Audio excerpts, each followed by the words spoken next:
Hi, welcome back to another video. So as you have seen from the title and the thumbnail, today is going to be part 2 of my anticipated releases for 2025.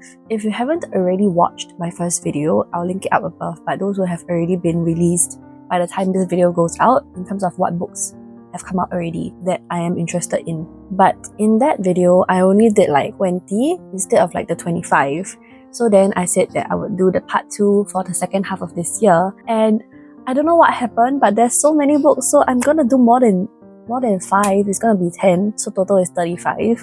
But more books that come to your attention is a good thing, right? So yeah, I'm just gonna do that. So starting with July. Okay, so there are more books that came out this month as I'm filming this May, which I'm also interested in. For example, we have Ali Hazelwood's Problematic Summer Romance, and I didn't even know that was happening, but that's like the companion novel to Not in Love. So yeah, that's not in this list, so just saying, it's a lot this year. First, we have Made for Each Other by Lynn Painter. Its expected release date is 15 July 2025, and it's about Abi, who is a professional cleaner but is forced to move out because of an infestation in her building thanks to this person in apartment 2B.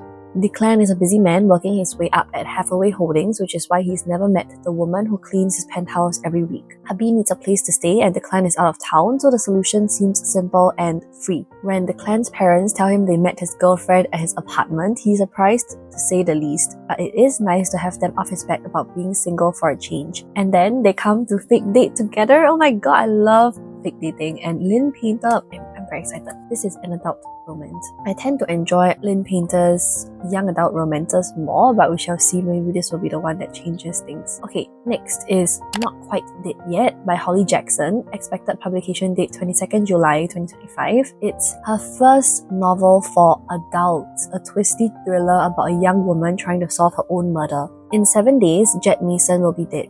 Jet is the daughter of one of the wealthiest families in Woodstock, Vermont. 27 years old, she's still waiting for her life to begin. I'll do it later, she always says. She has time. Until Halloween night, when she's violently attacked by an unseen intruder. She suffers a catastrophic head injury. The doctor is certain that within a week, the injury will trigger a deadly aneurysm. And now she's looking at everyone in a new light. Her family, her former best friend turned sister-in-law, and her ex-boyfriend. She has at most 7 days, and as her condition deteriorates, she has only her childhood friend Billy for help. And she's going to solve her own murder. Oh my goodness. I feel like I'm speed running through things, but next is August.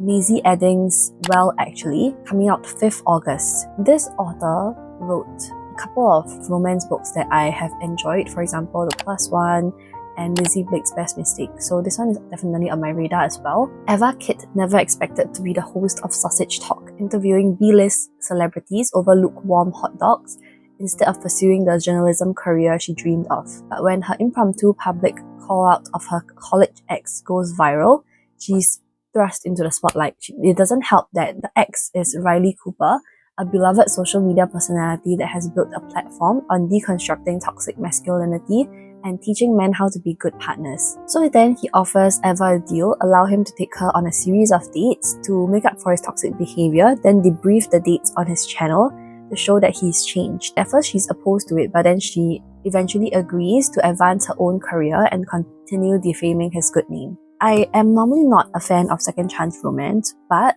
I could be persuaded. I'm always trying to be shown that tropes that I don't normally like, I can still enjoy, you know? Don't know why I do this to myself, but yes. Next is The Build a Boyfriend Project by Mason Deaver, and the cover, like, just look at it. Oh my gosh. Okay. Ellie Francis is stuck in an assistant position at the online magazine Vent when he should be a writer, stuck with a boss who dangles a promotion but would rather he just fetch the coffee.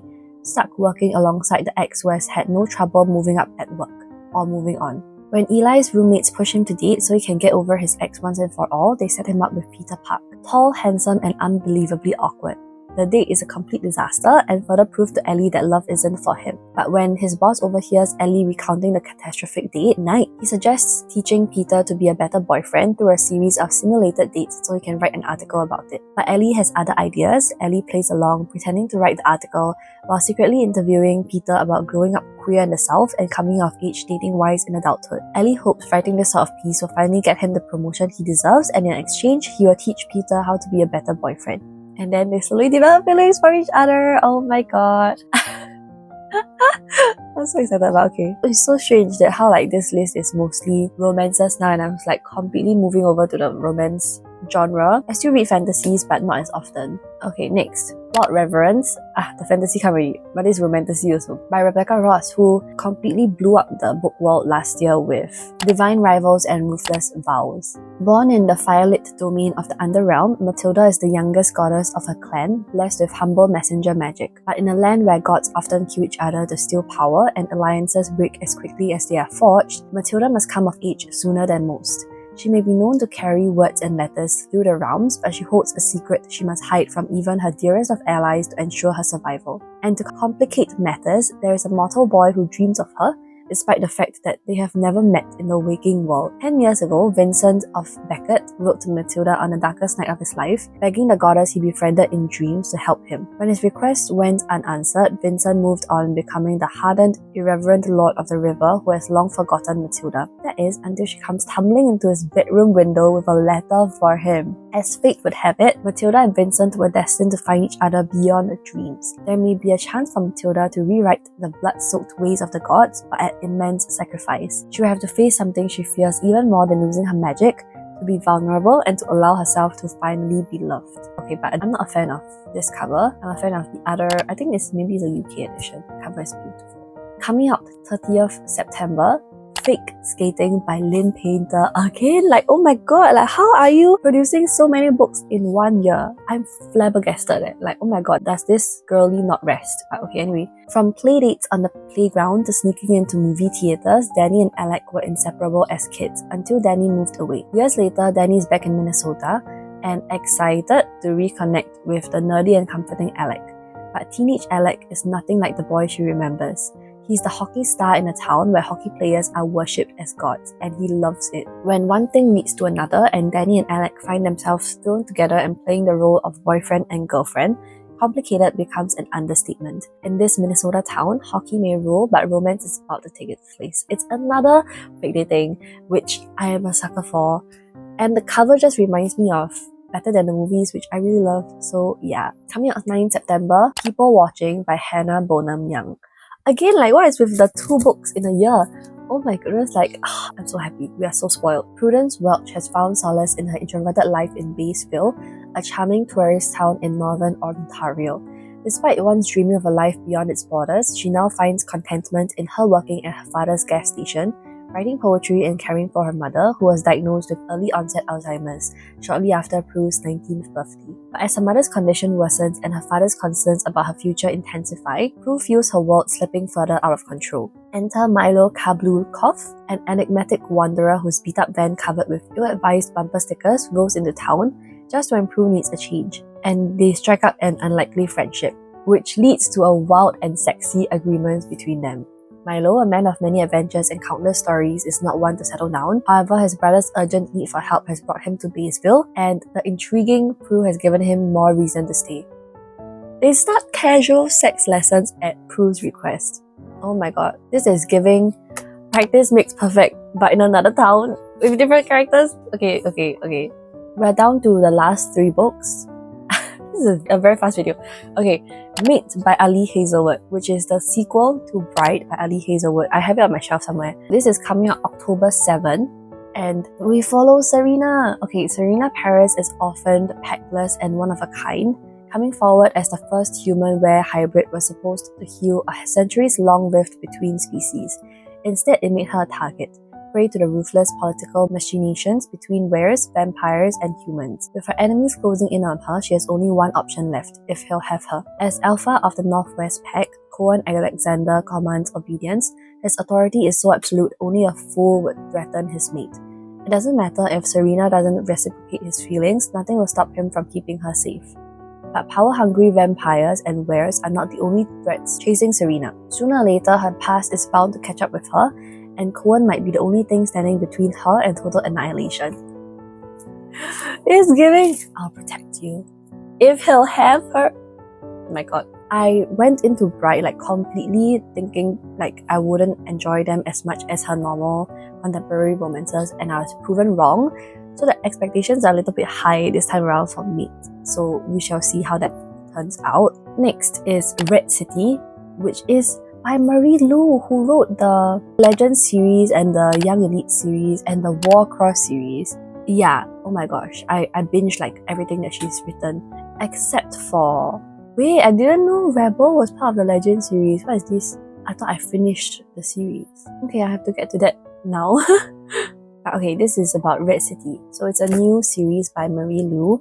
Alchemy is the hidden art of transformation, an exclusive power wielded by crime syndicates that market it to the world's elites in the form of sand, a drug that enhances those who take it into a more perfect version of themselves. More beautiful, more charismatic, simply more. Among the gleaming skyscrapers and rolling foothills of Angel City, Alchemy is controlled by two rival syndicates.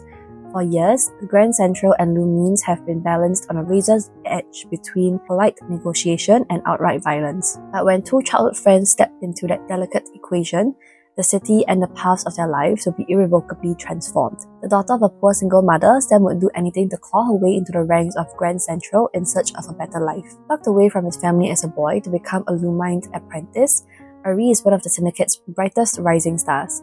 Once they might have loved each other, but as the two alchemists face off across opposite sides of an ever-escalating conflict, ambition becomes power, loyalty becomes lies, and no transformation may be perfect enough for them both to survive the coming war. Damn, okay.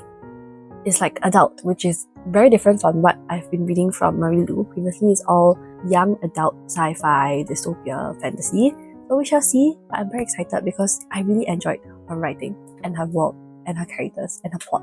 Okay, last book. It is Good Spirits by B.K. Borison. Seriously, what is with all the 2 books a year? You are so spoiled, guys. This is coming out 21st October and it's a Christmas kind of feels. He's a ghost of Christmas past. She's not exactly Scrooge. Ghost of Christmas past, Nolan Callahan intends to spend this holiday haunting like every other. Get in, get out, return to his otherwise aimless existence as a ghost awaiting the afterlife. But when he's faced with Harriet York, the sweetest assignment he's ever had, he suddenly finds himself wishing for a future. Harriet York has no idea why she's being haunted. She's a good person, or at least she tries to be. A good people pleaser to her core, she always does what's expected of her. But as she and Nolan begin to examine her past, they discover that there are threads that bind them together and realize that there might be more to moving on than expected. It sounds so cozy and so sweet and so... feels like it's gonna be attacking me with all the feels. So yeah, I don't know what it's gonna be. Okay, yeah, so with that, I have come to the end of this video. I hope you were introduced to more like releases coming out this year, and if you enjoyed this video, please give this video a thumbs up. Consider subscribing to my channel to see more of such content, and I hope you're having a great day or a great week whenever or wherever you're watching. Remember to stay hydrated, and I'll see you in my next video.